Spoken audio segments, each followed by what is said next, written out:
coax, cellular, vehicle-to-everything technology will make a huge impact on our carbon footprint, on city congestion, on the safety of transportation for us all. So without further discussion, I am very pleased to introduce Secretary Pete Buttigieg.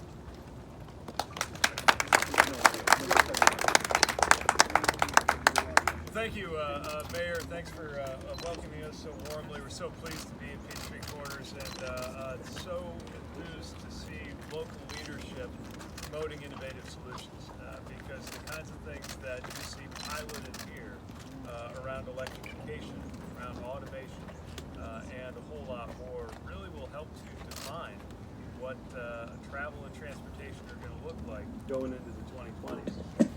I want to thank good? We're all hooked up? All right. Hang on. I want to thank Commissioner McMurray for his department's partnership with DOT, Chairwoman Hendrickson, and all of the county and city leadership who are here. And in particular, I'll turn it over to her in a minute, but I want to thank Representative Bordeaux, who from pretty much the first time we talked was urging me to come here, stressing the importance of supporting transportation solutions for the suburbs that don't always get the same attention or the same visits, and we wanted to make sure to do that today because it is in communities and areas like this that so much depends on efficient, safe transportation, and we'll have a little more to say about that in a moment. I'm here for several reasons. One of them has to do with climate. The climate opportunity is also a jobs opportunity in the President's view. In my view, and you see it right here. Just a moment ago, we were looking at a solar roadway that can literally power the very cars that drive over it. Yesterday, I was with the President and leaders of many of the auto companies in the U.S. as well as the United Auto Workers, celebrating an executive order that is challenging my agency, all of the other agencies, and really the whole country to get to a goal of having most of our electric vehicles sold, or most of our vehicles sold, be electric within a decade. This is incredibly important at a time when we recognize that the single biggest sector contributing greenhouse gases to the atmosphere is the transportation sector. To me, that's a challenge for us to be the biggest part of the solution. And what we see here is how economic development and climate solutions go hand in hand. It's also a reminder that while the early adopters of electric vehicles have often been thought of as being in our cities, it's actually in suburban areas and rural areas where there may be the most benefit.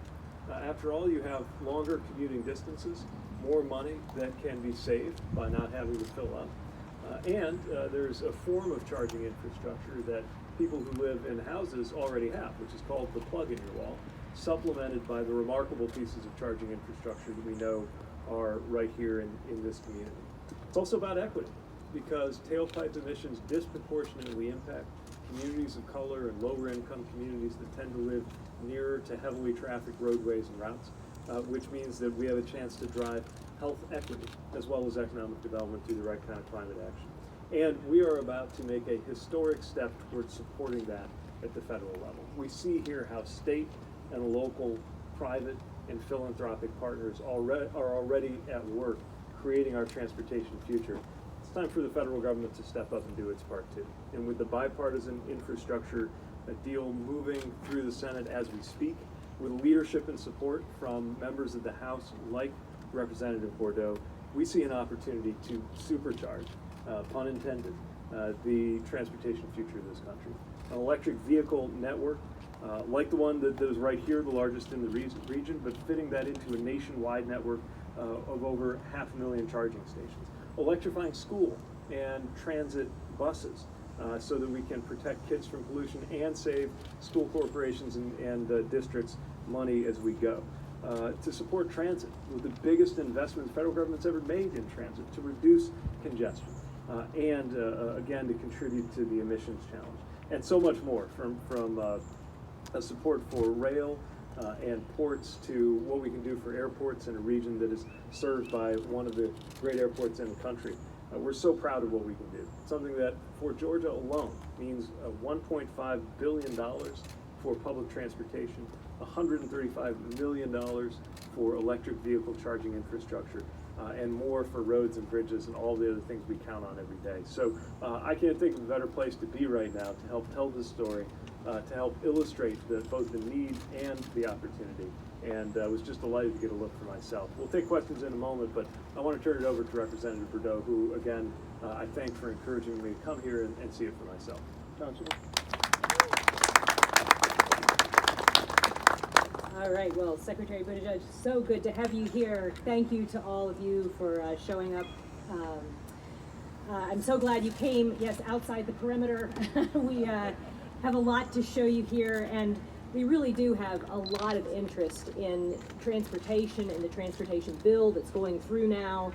And really one of the first things I started working on after I was elected, I'm a member of the Transportation Infrastructure Committee.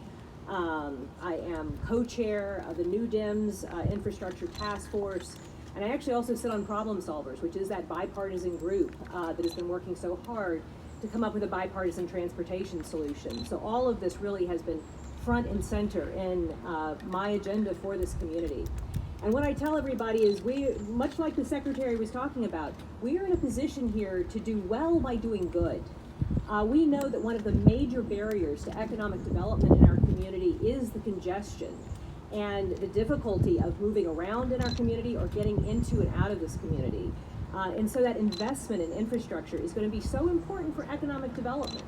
Also, as we see here with Mayor Mike Mason's and Peachtree Corners' really innovative Curiosity Lab, we are in a position to do well economically because we have this business seeds here around innovative technology in transportation. Georgia's positioned around the manufacturing of electric batteries, around solar panels, things like that. So we also have economic development opportunity around the innovation that's going to be part of the green economy of the 21st century. But we're also going to do good by this. What we know is we need to tackle the existential threat of climate change, and this is going to help a huge amount with that. And so things like greenways, bike and pedestrian trails, the electric vehicles, all of that will help us tackle that crisis.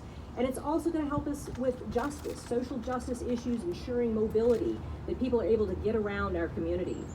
When I talk to doctors, it's interesting. I think I'm going to be talking to them about health insurance. But actually one of their top concerns is their patients actually can't get to them because they don't have a way of moving around our community. And so all of that is so important. All of this feeds not only into that overall bipartisan infrastructure package that I have been advocating for, but also into my initiatives around Future Fit the Suburbs. And those are a series of initiatives to promote bus rapid transit, express lane transit, regional greenways like the innovative Chattahoochee River Greenway, innovative technology like we see in this area and with the Ray, where they're installing solar panels in the roads and in the right-of-ways to help charge our electric vehicle infrastructure, as well as into smart technology around water. So I am so appreciative that the Secretary is here to take a look at what we're working on in our community. I'm also very appreciative we have the Commissioner of GDOT here, my friend Russell McMurray, and look forward to hearing what you have to say about what we're doing with transportation going forward.